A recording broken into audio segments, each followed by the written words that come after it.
ஓம் ஸ்ரீராம ராம ராமேதி ரமே ராமே மனோரமே சகசிரநாம தத்துல்யம் ஸ்ரீராம நாம வராணனே.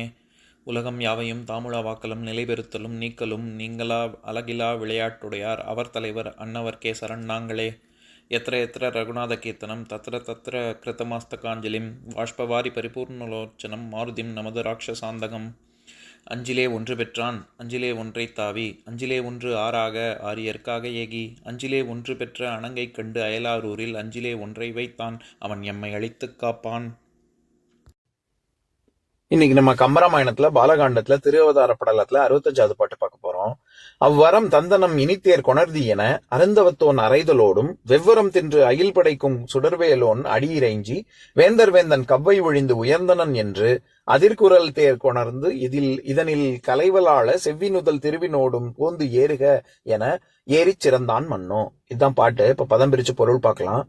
அவ்வரம் தந்தனம் இனித்தேர் கொணர்தி என, நீ கேட்ட அந்த வரத்தை கொடுத்தோம், இனி தேர்கொண்டு வருக என்று அருந்தவத்தோன் அறைதலோடும் அந்த தவமுனிவன் கூறியவுடனே வெவ்வரம் தின்று அயில் படைக்கும் சுடர்வேலோன் வெவ்விய அறத்தால் அராவப்பட்டு கூறிய ஒளியையுடைய வேலையுடைய ரோமபதன் அடி இறைஞ்சி கலைக்கோட்டு முனிவனது பாதங்களை தொழுது வேந்தர் வேந்தன் கவ்வை ஒழிந்து உயர்ந்தனன் என்று மன்னர் மன்னனான தசரதன் துன்பம் நீங்கி உயர்வான் என்றெண்ணி அதிர்குரல் தேர் கொணர்ந்து அதிர்ந்து ஒலிக்கும் தேரை வரவழைத்து இதனில் கலைவலாள செவ்வினுதல் திருவினோடும் போந்து ஏறுக என கலைகளில் வல்லோனே இதோ இத்தேரில் அழகிய நெற்றியை உடைய திருமகளை போன்ற சாந்தையுடன் ஏறி அருள்க என்று கூற ஏறிச் சிறந்தான். அவ்வாறே அந்த முனிவன் ஏறி அமர்ந்தான். இப்ப நம்ம இந்த பாட்டுல இருக்கக்கூடிய நயங்களை பார்க்கலாம். இதுல மன்னோ அப்படிங்கிறது அசைச்சொல். அதே மாதிரி தந்தனம் அப்படிங்கிறது தன்மை பன்மை வினைமுற்று. இந்த இடத்துல என்ன பண்றாரு, கலைக்கோட்டு முனிவன் ரோமபத மன்னன் கேட்கக்கூடிய வரத்தை கொடுக்கிறாரு. என்ன வரம்? இந்த மாதிரி தசரதனுடைய அயோத்தி நகருக்கு சென்று திரும்புவது. அதனால வரத்தை தந்தனம் அப்படின்னா தந்தோம் அப்படின்னு பன்மையில தன்மை பன்மை வினைமுற்று. அதே மாதிரி கொணர்தி அப்படிங்கிறது ஏவல் வினைமுற்று. இங்கே தேரை கொண்டு வருக அப்படின்னு கேட்கிறார்ல, அதனால இது ஏவல் வினைமுற்று. அதே மாதிரி அறம் தின்று அயில் படைக்கும் சுடர்வேலோன் அப்படின்னு வருது இல்ல, அதுல அறம்ங்கிறது நம்ம ரம்பம்னு சொல்றோம்ல, இரும்பு கருவிகளை அராவி கூறாக்கக்கூடிய கருவி. அது அறம் தின்றுன்னு வருது. அது ஏன் அப்படின்னா, பொதுவாவே அறத்தால தேய்க்க அறம் தேஞ்சு ரொம்ப சின்னதாயிடுச்சு அப்படிங்கறத உணர்த்துறதுக்காக அறம் தின்று அயில் படைக்கும் அப்படின்னு சொல்ல வர்றாரு. அடுத்தது கவ்வை, அதாவது இவரு தசரதன் சொல்லும் போது வேந்தர் வேந்தன் கவ்வை ஒழிந்து உயர்ந்தனன் அப்படின்னு. அந்த இடத்துல கவ்வை, இங்க கவ்வைங்கிறது துன்பத்தை குறிக்கும். இப்போ நம்ம ஏற்கனவே இந்த சொல் பார்த்திருக்கோம். 241வது பாட்டுல அதை படிக்கிறேன் கேளுங்க. செவ்வினருஞ்சாந்தளித்து தேர்வேந்தன் தனை நோக்கி இவன் நீ சேர்ந்த கவ்வை உரைத்து அருள்தி என நிகழ்ந்த பரிசு அரசர் பிரான் கழறலோடும் அப்படின்னு வர்ற பாட்டுல கவ்வை உரைத்த அருள், நீங்க இங்க வந்த காரியம் என்ன அப்படின்னு ரோமபத மன்னன் தசரதனை பார்த்து கேட்கிற மாதிரி வர்ற பாடல் இருக்குல்ல, அது காரியம்னு ஒரு அர்த்தம் இருக்கு. அதை தவிர பழிச்சொல், ஒலி, துன்பம், கவலை, பொறாமை, கள், இந்த மாதிரி நிறைய அர்த்தம் இருக்கு. இந்த இடத்துல துன்பம் அப்படிங்கிற பொருள்ல தான் வருது. எப்பேற்பட்ட அறம் அப்படின்னு சொல்ற இடத்துல வெவ்வரம் அப்படின்னு சொல்றாரு. அந்த இடத்துல வெம்மை, இது எல்லாமே வெப்பம், சூடு அப்படிங்கிற சொல். அதாவது சுட சுட இருக்கக்கூடிய, தேஞ்சு அறம் அது ரொம்ப கொதிப்பா இருக்கு அப்படிங்கிறதுக்காக இங்க அப்படின்னு சொல்றாரு. அதே மாதிரி அதிர்குரல் தேர் கொணர்ந்து அப்படின்னு வர்ற இடத்துல அதிர்குரல் அப்படிங்கிறது வினைத்தொகை. ஏன்னா காலத்தை காட்டி அதிர்ந்த குரல், அதிர்கின்ற குரல், அதிரும் குரல் அப்படின்னு வருது இல்ல, அதனால அது வினைத்தொகை. அதே மாதிரி செவ்வி அப்படின்னு செவ்வினுதல் திருவினோடும் சாந்தைய குறிக்கும் போது, அதாவது கலைக்கோட்டு முனிவனுடைய மனைவியான சாந்தை, அது ரோமபதனுடைய வளர்ப்பு மகள் தானே. தசரதனுடைய உண்மையான தசரதன் பெற்ற மகள், இங்க ரோமபதன் வளர்ப்பு மகள். அவளை சொல்லும் போது செவ்வினுதல் அப்படின்னு வருது இல்ல. செவ்வின்னு நம்ம ஏற்கனவே பார்த்திருக்கோம். செவ்வின்னா அழகுன்னு அர்த்தம். நம்ம இப்ப நான் சொன்ன 241வது பாட்டு உதாரணத்துல கூட செவ்வினருஞ்சாந்தளித்து அப்படின்னு தானே வருது. அதுல ரொம்ப அழகு பொருந்திய, நுதல்னா நெற்றி, திருவினோடும், திருன்னு இந்த இடத்துல சொல்றது திருமகளான சாந்தையத்தான் குறிக்குது. இதுல தேரில் ஏறினான் அப்படின்னு மட்டும் சொல்லல. அங்க இவர் கம்பர் என்ன சொல்றாரு, ஏறி சிறந்தான் மன்னோ அப்படின்னு தான் முடிக்கிறாரு. அது ஏன் அங்க சிறந்தான் அப்படின்னு சொல்றாருன்னா, அவர் கலைக்கோட்டு முனிவன் ஒரு அரிய செயல் ஒன்றை செய்து முடிக்க புறப்படுவது இனிமே அது சிறந்து விளங்கினான். அந்த ஒரு செயல், புத்திரகாமேஷ்டி யாகம் செஞ்சு ராமர்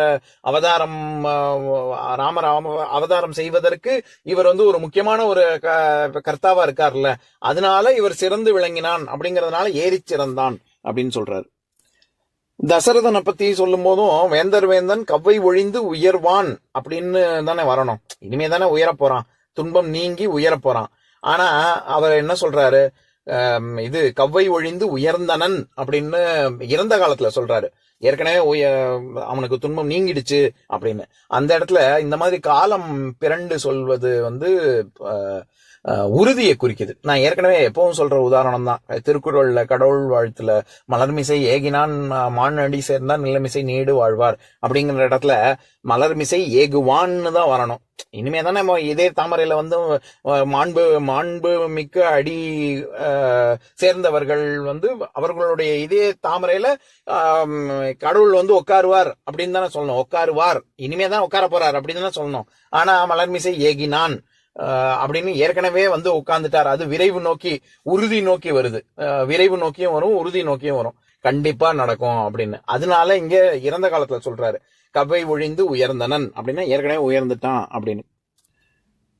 மற்ற பாடல்கள்ல எப்படி எல்லாத்தையும் கொண்டு கூட்டி படிச்சு எல்லாத்தையும் சேர்த்து படிக்கணுமோ அதே மாதிரியே இங்கேயும் வரம் கொடுத்தேன் அப்படின்னு கலைக்கோட்டு முனிவன் சொல்லி தேர் கொண்டு வா அப்படின்னு அவர் சொல்ல, இவர் சுடர்வேலோன் அடி இறைஞ்சி இவர் ரோமபத மன்னன் அவருடைய காலில் விழுந்து வணங்கி வேந்தன் அதாவது தசரதனுடைய துன்பம் ஒழிந்து தேர் கொண்டு வரப்பட்டு இவர் சாந்தையோடு ஏறி அவர் புறப்பட்டார் அயோத்திக்கு அப்படின்னு எல்லாத்தையும் மொத்தமா சேர்ந்து படிக்கணும். ஏன்னா இந்த பாட்டினுடைய கருத்தே அதுதான். அவருடைய வளர்ப்பு மகளான சாந்தையை கூட்டிக்கிட்டு கலைக்கோட்டு முனிவன் அயோத்தி செல்கிறார் அப்படிங்கறது தான் கருத்து. இப்ப நான் பாட்டை இன்னொரு தடவை படிக்கிறேன், கேளுங்க. அவ்வரம் தந்தனம் இனித்தேர் கொணர்தி என அருந்தவத்தோன் அறைதலோடும் வெவ்வரம் தின்று அயில் படைக்கும் சுடர்வேலோன் அடியிறைஞ்சி வேந்தன் கவ்வை ஒழிந்து உயர்ந்தனன் என்று அதிர்குரல் தேர் கொணர்ந்து இதனில் கலைவலாள செவ்வினுதல் திருவினோடும் போந்து ஏறுக என ஏறிச் சிறந்தான் மன்னோ. இன்னொரு நாள் இன்னொரு பாட்டு பார்க்கலாம். ஓம் சாந்தாகாரம் புஜகசயனம் பத்மநாபம் சுரேஷம் விஸ்வாதாரம் ககனசத்ரசம் மேகவர்ணம் சுபாங்கம் லக்ஷ்மீகாந்தம் கமலநயனம் யோகி ஹிருத்யானகம்யம் வந்தே விஷ்ணும் பவபயஹரம் சர்வலோகைகநாதம். உம்பரோடு இம்பர்காரும் உலகம் ஓர் ஏழும் ஏழும் எம்பெருமான் என்று ஏத்தி இறைஞ்சி நின்று ஏவல் செய்ய தம்பியரோடும் தானும் தருமமும் தரணி காத்தான் அம்பரத்து அனந்தர் நீங்கி அயோத்தியில் வந்த வள்ளல். ஓம் பூர்ணமதః பூர்ணமிதம் பூர்ணாத் பூர்ணமுதஸ்யதே பூர்ணஸ்ய பூர்ணமாதாய பூர்ணமேவாவசிஷ்யதே. ஓம் சாந்தி சாந்தி சாந்திஹி. ஓம் சர்வேஷாம் ஸ்வஸ்திர்பவது சர்வேஷாம் சாந்திர்பவது சர்வேஷாம் பூர்ணம் பவது சர்வேஷாம் மங்களம் பவது. ஓம் சாந்தி சாந்தி சாந்திஹி. ஓம் சர்வே பவந்து சுகினः சர்வே சந்து நிராமயாः சர்வே பத்ராணி பஷ்யந்து மா கஷ்சித் துக்கபாக் பவேத். ஓம் சாந்தி சாந்தி சாந்திஹி.